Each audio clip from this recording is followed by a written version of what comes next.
I will never forget what my cruel mother-in-law did to my innocent son. That day left a mark on me I can never erase. My sweet 3-year-old, Jack, has a serious peanut allergy, something she knew very well. Still, while I was away, she deliberately forced him to eat a peanut butter sandwich. The reaction was immediate and terrifying. His little face broke out in a violent rash, his lips swelling as he gasped for air. But the worst part wasn't the sandwich. It was what she did after he refused to eat more. What happened next still haunts me. It was something so heartless, so shocking, that no mother should ever have to witness it. My name is Olivia Bennett, and I'm 34 years old. I work as a senior technician in a private pathology lab in the city. I've always been detail-oriented and careful, traits that serve me well both in my work and my personal life. I live with my husband Liam, who is 36 and a home design consultant. He's well known in the community for his architectural flair and calm demeanor. Together, we have a beautiful 3-year-old son named Jack. Jack is the light of our lives, smart, cheerful, always curious, but he has a severe peanut allergy that we discovered when he was just 6 months old. Since then, we've done everything possible to protect him. We carry his EpiPen everywhere, educate caregivers, and avoid places or situations that might expose him to peanuts. Despite these efforts, there's always a lingering fear in my heart that someone might ignore the seriousness of his condition. That fear wasn't just paranoia, it was a warning that I should have paid even more attention to. Jack's allergy has always been a sensitive subject in our family, not because of Jack himself, but because of my mother-in-law, Linda. From the very beginning, Linda refused to believe that food allergies were real. She often said things like, "In my day, kids ate whatever was on the table and grew up just fine." Every time I tried to explain Jack's allergy to her, how even a trace amount of peanut could send him into anaphylactic shock, she would roll her eyes and say I was overreacting. I even gave her the official diagnosis papers from Jack's pediatric allergist, but she dismissed them as Dr. Drama. Her daughter Anna, my sister-in-law, often stood by her mother's side. Whenever the topic came up, Anna would mutter, "Well, Mom does have a point," as if that somehow justified ignoring a child's medical condition. Their attitudes created a growing rift between me and Liam's side of the family. I tried to keep things civil for Jack's sake, but it wasn't easy. Things really worsened after Jack was born. Linda constantly insisted that my kids ate everything and claimed I was turning Jack into a fragile child. At family events, she would mock the separate snacks I packed for Jack and loudly ask, "Why can't he just eat what everyone else is eating?" Once, I even caught her trying to give Jack a bite of her peanut-laden dessert. I had to snatch the spoon away and pull Jack aside before anything happened. Liam tried to act as the peacemaker, telling me things like, "Mom's just set in her ways," or "Don't take it personally." But that just made me feel more alone in dealing with a problem that could literally cost our child his life. 1 week ago, everything came to a breaking point. I was called in for an emergency night shift at the lab. It wasn't my usual schedule, but we had a crisis with contaminated samples, and I was needed on site. Jack usually stayed at daycare during the day and was home with me at night, but this time was different. Liam had to be out of town for a work conference. With both of us unavailable, we needed someone to look after Jack overnight. I hesitated, but in the end, we accepted Linda's offer to babysit. She had been pushing to spend more time with Jack, claiming she could handle it. Against my better judgment, and because we didn't have many other options, I agreed. Still, I wasn't careless. Before leaving, I went over everything in painstaking detail. I packed Jack's meals and snacks, labeling each container and including a big note that read, "No peanuts." I laid out the emergency EpiPen and demonstrated how to use it, again. I printed a list of foods to avoid and stuck it on the fridge. I must have reminded her a dozen times, "Please, Linda, don't give him anything outside of what I packed." Her response? A dramatic sigh and an eye roll followed by, "You're being overly dramatic again, Olivia." But fine. The entire night at work, I felt uneasy. I kept checking my phone, waiting for a text or call, praying everything would go smoothly. I had originally been scheduled to work until 3 p.m. the next day, but luckily, my replacement arrived early, so I was able to clock out around 2 p.m. I remember feeling so relieved. I get to see Jack sooner than expected. I was tired to my bones, but the thought of my little boy's smile gave me energy. I couldn't wait to scoop him up, hear his laugh, and maybe finally soak in a warm bath after a stressful shift. It was just after 2 p.m. when I pulled up in front of the house. The sky was overcast, and a light breeze rustled the trees, but I barely noticed. My mind was on Jack. I grabbed my bag, walked up to the door, and let myself in. "I'm home," I called out as I stepped inside, expecting to hear Linda's usual sarcastic greeting or Jack's tiny footsteps rushing toward me. But the house was oddly quiet. Then I heard the TV playing in the living room and Jack's familiar giggle echoing faintly through the hallway. "Linda? Jack." I called again, dropping my bag near the entrance. Still no answer. As I walked into the living room, the world around me seemed to slow. My heart sank into my stomach. There, sitting comfortably on the couch, was Jack, smiling, happy, and completely unaware of the danger in front of him. On the coffee table in front of him was a plate with a half-eaten peanut butter sandwich. I could smell it from across the room, the sharp, oily scent of peanuts. Linda sat next to him, watching him with a proud expression on her face, like she'd just done something remarkable. My chest tightened, and the blood drained from my face. I froze, the air sucked out of my lungs. "What are you doing?" I screamed, my voice cracking with panic. Linda looked up, surprised. "You're back already? It's not even 3 yet." My instincts took over. I tried to rush toward Jack, but Linda stood up and blocked my path. "What did you feed him?" I demanded, my voice trembling with fear. "What he wanted. What normal kids eat," she said, folding her arms. "You're just being overprotective, Olivia." I stared at her, stunned. "What are you thinking? I've told you again and again, Jack has a peanut allergy. I even showed you the doctor's diagnosis." Linda's face hardened. "Be quiet. He'll get used to it if you stop coddling him." That's how Anna got over hers. That was it.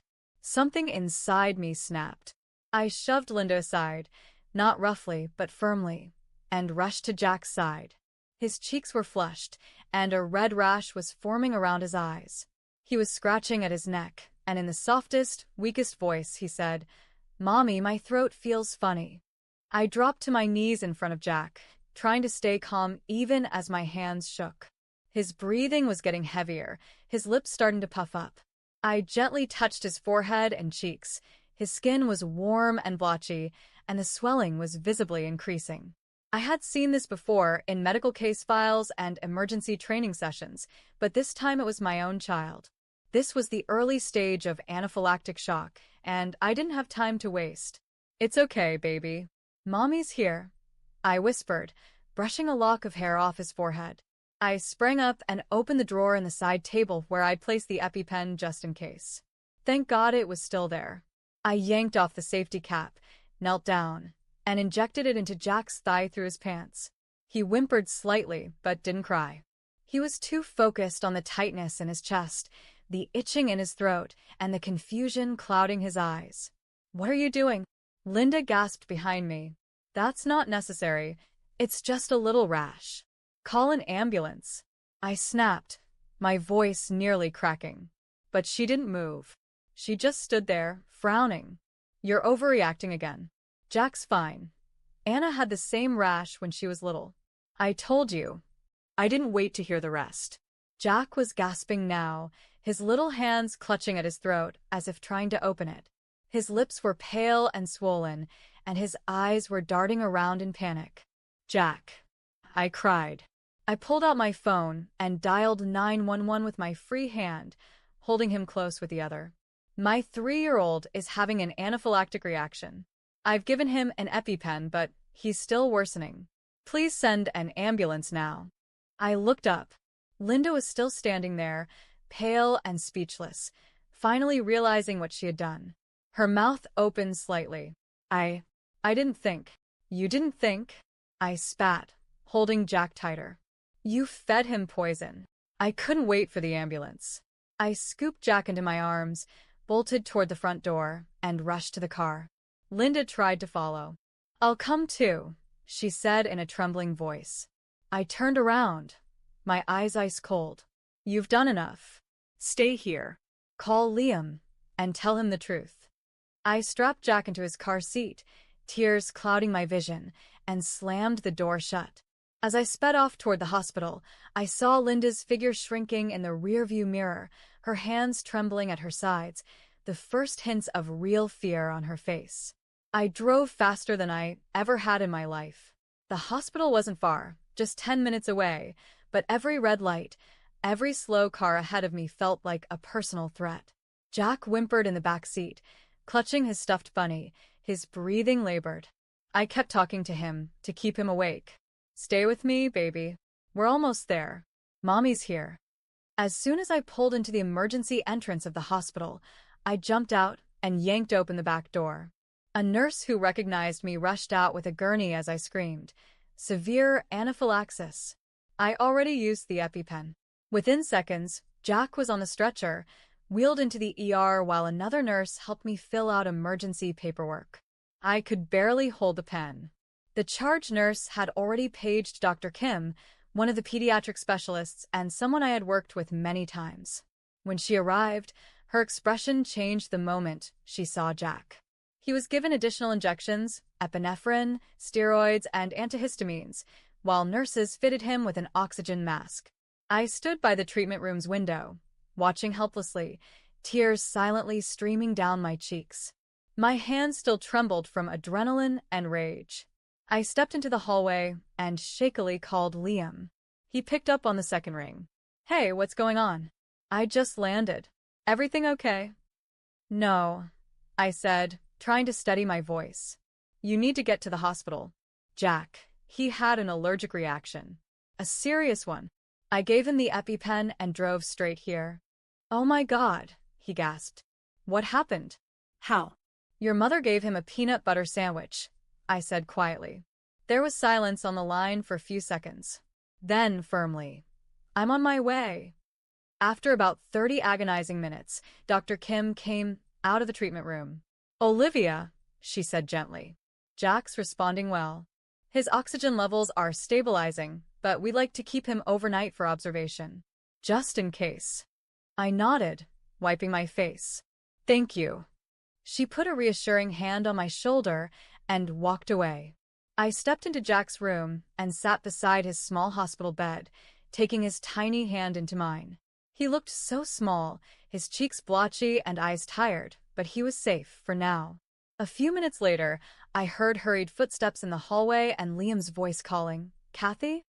Then catching himself, "Olivia?" He burst into the room, his eyes wide with worry, and rushed to Jack's bedside. Behind him stood Linda and Anna. A familiar fire rose in my chest. Liam leaned over Jack, brushing his hand over our son's hair with trembling fingers. "Is he okay?" he asked, his voice choked. "He's stable now," I answered, barely able to hold back my emotion. But it was close. Too close. Liam sat beside Jack, staring at his pale face and bruised arm where the 4 was inserted. The beeping of the monitor filled the silence between us, tense and heavy. Then, slowly, he turned his head toward me. "How did this happen?" he whispered.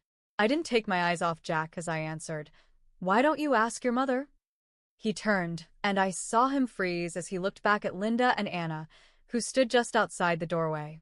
Linda looked smaller than usual, her confident posture gone, her face pale, her hands clasped tightly in front of her. Anna had an arm around her, but even she looked shaken. "Mom," Liam said, his voice low but laced with anger. "What happened?"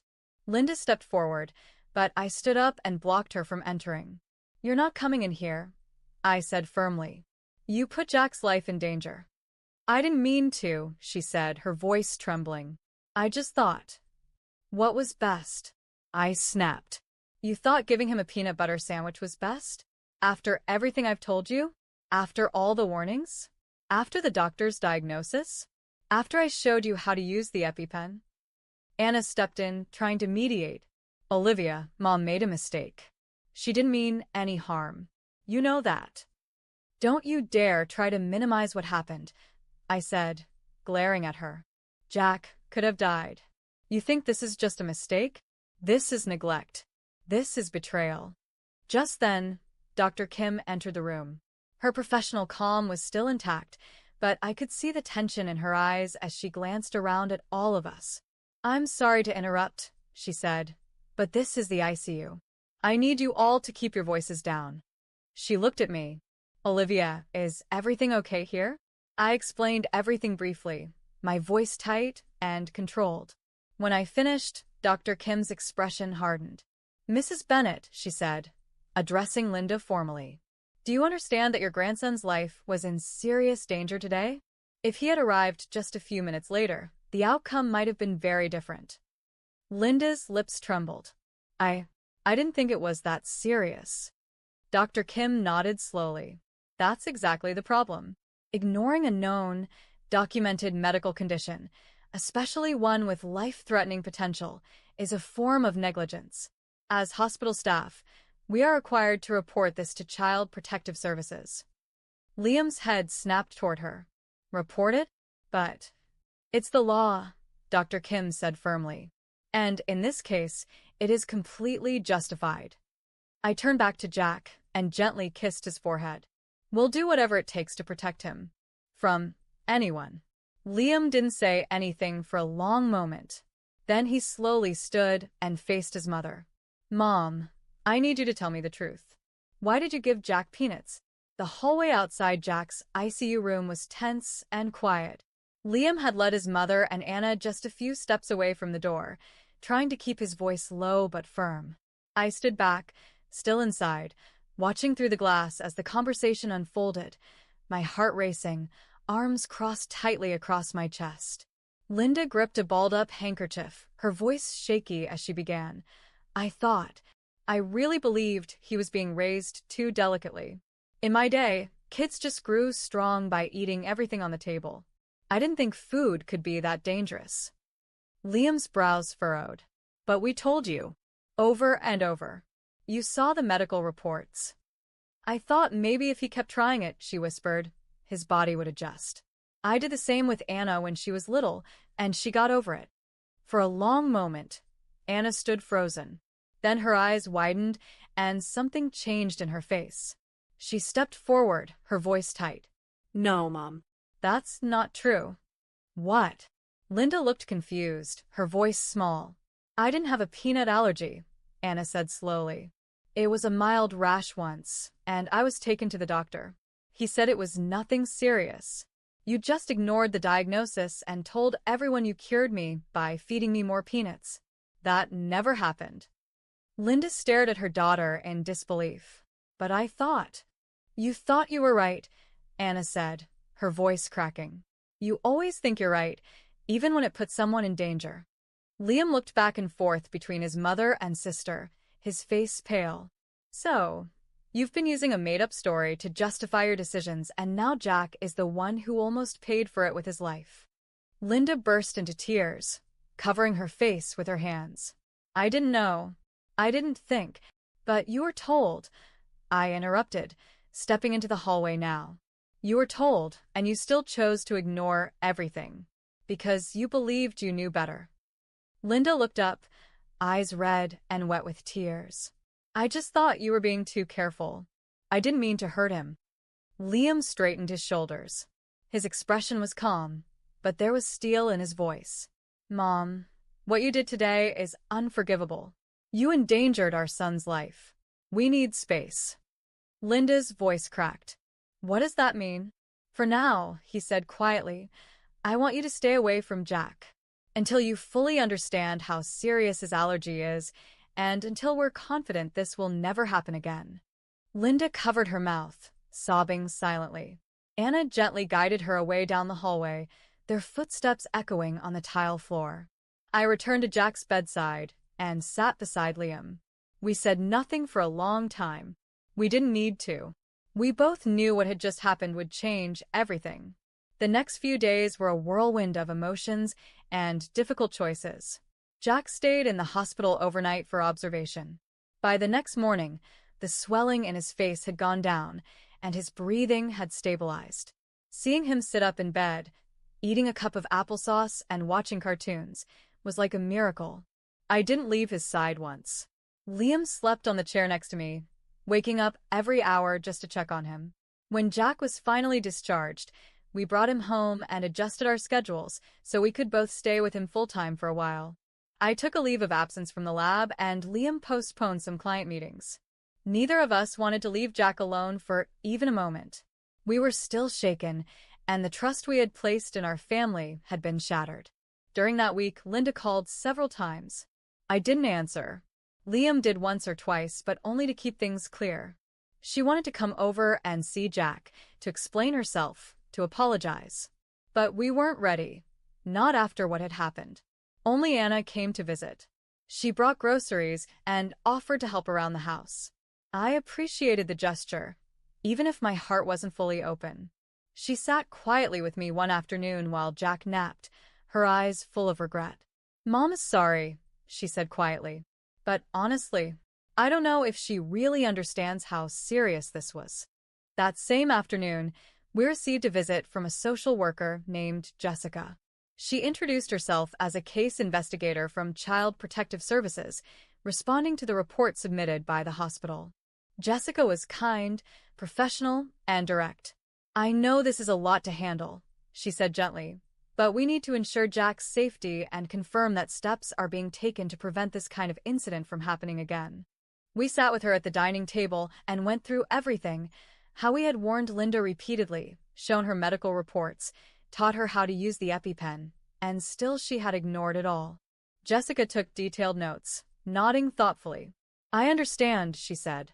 "In this situation, considering legal options, including a restraining order, is very common, especially when the danger to a child is well documented and the caregiver has shown repeated disregard for safety." I looked at Liam, then back at Jessica. "We're not trying to destroy our family," I said. "But Jack comes first. Always." Jessica nodded. "That's exactly the priority you should have." That evening, after Jack was tucked into bed, Liam and I sat together at the kitchen table. His fingers were interlaced with mine. "We need to take action," he said. I nodded. "Let's call Mark Wilson in the morning." The following morning, we met with Mark Wilson, a well-respected family attorney we had worked with once before when drawing up our will after Jack was born. When we explained what had happened, down to every heartbreaking and reckless detail, he listened carefully, occasionally scribbling notes. His expression grew more serious with each sentence. "Even if there was no intent to harm," Mark said, leaning forward, "what your mother-in-law did still qualifies as clear negligence under state law. Given the medical documentation, your repeated warnings, and the hospital report, you have a strong case. The court will almost certainly prioritize Jack's safety." "What are our options?" Liam asked quietly. "You can apply for a temporary restraining order, effective immediately upon approval. It will prevent her from approaching Jack or entering your home," Mark explained. "We can also submit a full statement, attach the hospital's medical records, the CPS report, and any text or voice messages that reflect her disregard for the allergy warnings. Later, we'll have a formal hearing where the court will decide whether to issue a longer-term order and what additional conditions may apply." We both looked at each other. It felt heavy, legal action against Liam's own mother, but after everything that had happened, it didn't feel wrong. It felt necessary. "I'll file the paperwork today," Mark said, "and we'll request the hearing as soon as possible." 2 days later, we received confirmation. The court had granted an emergency restraining order. Linda was prohibited from coming within 100 feet of Jack or entering our home without permission. The order would remain in effect for 2 weeks, until the formal hearing. That evening, Linda called. When Liam answered and told her about the court order, I could hear her voice through the speaker, panicked, trembling. "How could you do this to me?" she cried. "I'm his grandmother. I just made a mistake." "No, Mom," Liam replied steadily. "You ignored us. You risked his life. This isn't about punishing you. It's about protecting our son."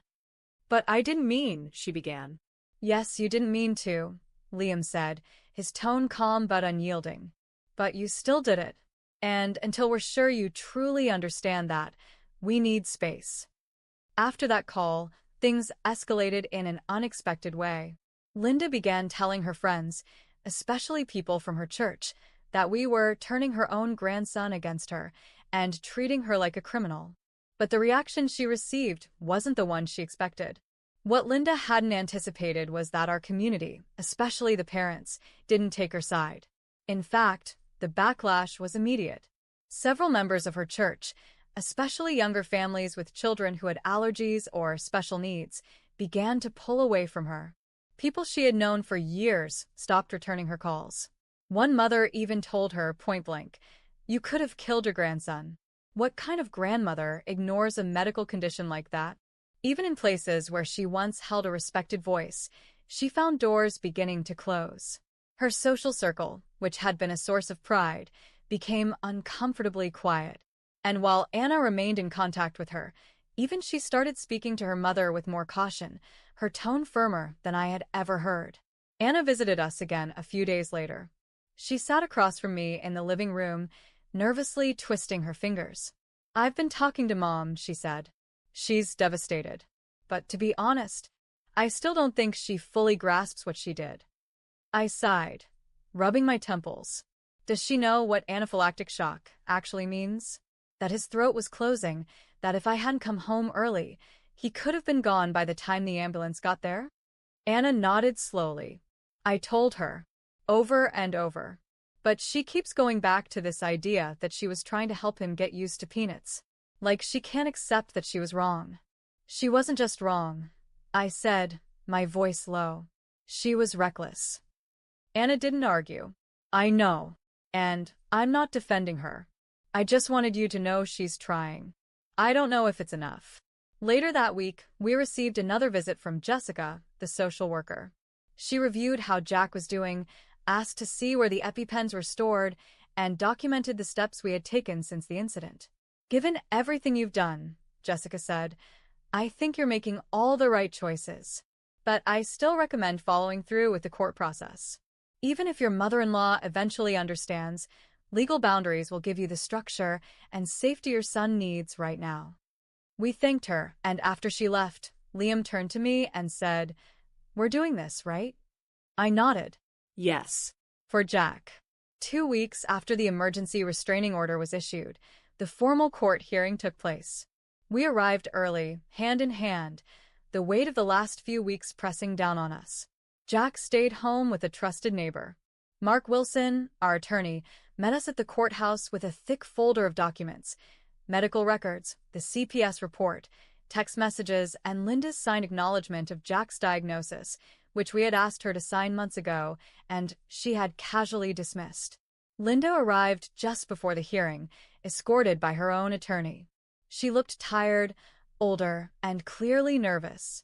Anna was with her, but kept her distance. Inside the courtroom, the judge, a composed woman in her 50s, opened the session and invited both sides to speak. Mark presented our case with calm precision, highlighting the sequence of events, our repeated warnings, the hospital's emergency treatment, and Linda's prior dismissal of medical advice. He stressed that this wasn't about cutting off a grandparent. It was about protecting a child with a life-threatening condition. When it was my turn to testify, I stood and took a deep breath. I explained Jack's condition to my mother-in-law countless times. I said, my voice steady but full of emotion. I gave her medical records. I taught her how to use the EpiPen. I labeled all his food. I even begged her not to give him anything outside his diet. And still, she fed him a peanut butter sandwich. My son could have died. If I hadn't come home early, we might not be standing here today. The judge nodded solemnly. Linda's attorney argued that her actions were not out of malice, that she had misunderstood, that she had believed she was helping. But the judge didn't seem moved. "Mrs. Bennett," the judge said, addressing Linda directly, "this court does not weigh intent as heavily as outcome when a child's safety is involved. Your actions, while perhaps not malicious, were undeniably negligent." She turned to us. "This court hereby extends a restraining order for a period of 6 months. During that time, Mrs. Bennet is forbidden from visiting the child without express written permission from the parents and will remain at least 100 feet away from the residence. Linda's face crumpled, but the judge wasn't finished. Additionally, due to the nature of this incident, you are ordered to complete a certified educational program on food allergies and pediatric care. You must also complete 200 hours of community service, preferably with an organization that works with children who have chronic health conditions. The gavel struck. The courtroom was silent. As we left the courthouse, Liam turned to his mother. His eyes were filled with sadness more than anger. "Mom, we need time. This isn't just about what you did. It's about what you refuse to believe. Jack's safety will always come first." Linda's voice was barely above a whisper. "I know. I was wrong. I endanger my grandson. I hope one day you can forgive me." Liam didn't respond. We simply walked away. Toward Jack, toward safety, toward a future where we wouldn't have to wonder whether our child was safe under the care of someone who didn't believe in his reality. In the months that followed the court hearing, we kept our distance from Linda. Jack's health came first, and every decision we made revolved around that principle. He continued to recover without any setbacks, and we restructured our lives around new safety protocols, emotional healing, and legal boundaries that brought a strange sort of comfort. The restraining order gave us the space we needed, and surprisingly, it also gave Linda time to reflect. To comply with the court's judgment, Linda enrolled in an educational program about food allergies. At first, she reportedly resisted, arguing with instructors, challenging information, but eventually, something seemed to shift. She not only completed the course but also signed up for additional workshops at a local hospital that specialized in pediatric nutrition and allergy management. It was a small gesture, but it carried weight. For her community service, Linda worked with a local support group for children with chronic illnesses. She helped organize materials, served meals at allergy-friendly events, and even participated in awareness campaigns. Slowly, her reputation in the community began to recover. Some people remained distant, but others acknowledged her efforts and saw the beginnings of change. Anna continued to visit us regularly. She never pressured us to forgive Linda, but made it clear that her mother was truly trying. That incident shook her, Anna said one evening as she sat with me on the porch. She was humiliated, yes, but more than that, she's finally realizing that her beliefs weren't just outdated, they were dangerous. Throughout that year, I began speaking at local schools and daycare centers about allergy awareness. I shared Jack's story, without naming names, to educate others about how easily a life-threatening reaction could happen and how preventable it truly is. Liam also joined some of these events, offering the father's perspective and the emotional toll of family conflict rooted in denial and stubbornness. We didn't speak to Linda until just after the one-year mark, when Jack's 4th birthday came around. Jack's 4th birthday was a warm Saturday afternoon, and we decided to host a small backyard party with just a few of his preschool friends, some neighbors, and close family. Balloons danced in the breeze, allergy-safe snacks were spread neatly across the picnic tables, and Liam manned the grill while I helped Jack unwrap a few presents from his friends. The laughter, the music, and the bright sun gave the day a sense of normalcy, a feeling we hadn't experienced in a long time. Just as the party was starting to wind down, the doorbell rang. I wasn't expecting anyone else, and when I opened the door, my heart paused. It was Linda. She stood there alone, dressed plainly, holding a small gift bag in one hand and a thin hardcover book in the other. Her expression was soft, her voice quiet. I know I said I wouldn't come without permission, but I wanted to try. "I brought something for Jack, if it's okay." I didn't respond immediately. I called for Liam, who came to the front door, saw his mother, and looked at me. After a long pause, he gave a subtle nod. "Just for a little while," he said.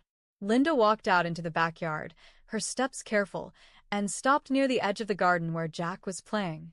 She looked to me and Liam again before moving closer. When we nodded, she knelt beside Jack and gently said, "Jack, it's Grandma. Do you remember me?" Jack looked at her, confused at first, then glanced at me. I smiled gently and said, "It's okay." Jack turned back to her, his little face curious but calm. Hi. Linda opened the gift bag and pulled out a picture book titled Peter's Allergy Adventure. The cover showed a smiling cartoon boy with a peanut crossed out behind him. I got you this, she said. It's about a boy who has a peanut allergy, just like you. I took the book from her, flipped through the pages, and checked the content. It was safe, appropriate, and surprisingly well written. I handed it to Jack. Do you want to read it with Grandma? I asked. Jack nodded, and Linda sat beside him on the grass, reading softly. Her voice was gentler than I'd ever heard it, and Jack listened, asking questions now and then with interest. When they finished, she looked into his eyes and said, Jack, Grandma made a big mistake. A really big one. But I've learned since then. I promise I'll never do anything like that again. Jack blinked at her, and in the purest way only a child can, he replied, Okay, Grandma. That moment, simple as it was, hit me harder than I expected. I still wasn't ready to trust her completely. Maybe I never would. But there, in that moment, I saw something real. Later, as the guests were leaving and Jack went inside with his new toys, I walked Linda to the door. She stopped and turned to me. Thank you, she said quietly, for giving me a chance. I looked at her, measured my words carefully. We're just getting started, Linda. Trust takes time, but I'm glad to see you trying. She nodded slowly. I'll keep trying, as long as it takes. That night, after Jack had fallen asleep and the house was finally quiet, Liam and I sat at the kitchen table, the same place where we had made the hardest decision of our lives just a year ago. He reached for my hand. What do you think? He asked. I took a deep breath. I think she's changing. I don't trust her fully yet, but she's taken the first step. Liam nodded. Then we'll take it one step at a time. We sat there in silence, watching the stars through the window, letting the weight of the past year rest gently on our shoulders, heavier than before, but somehow easier to carry now. Our family wasn't perfect, but it was healing. Slowly, cautiously, and with our son's safety always first. Thank you so much for watching this powerful story. If it moved you or made you think, don't forget to like the video and leave a comment below. We'd love to hear your thoughts and experiences. Make sure to subscribe to the channel for more real-life inspired stories that shed light on important issues, family dynamics, and emotional journeys. Your support helps us keep sharing these meaningful stories with the world. See you in the next video.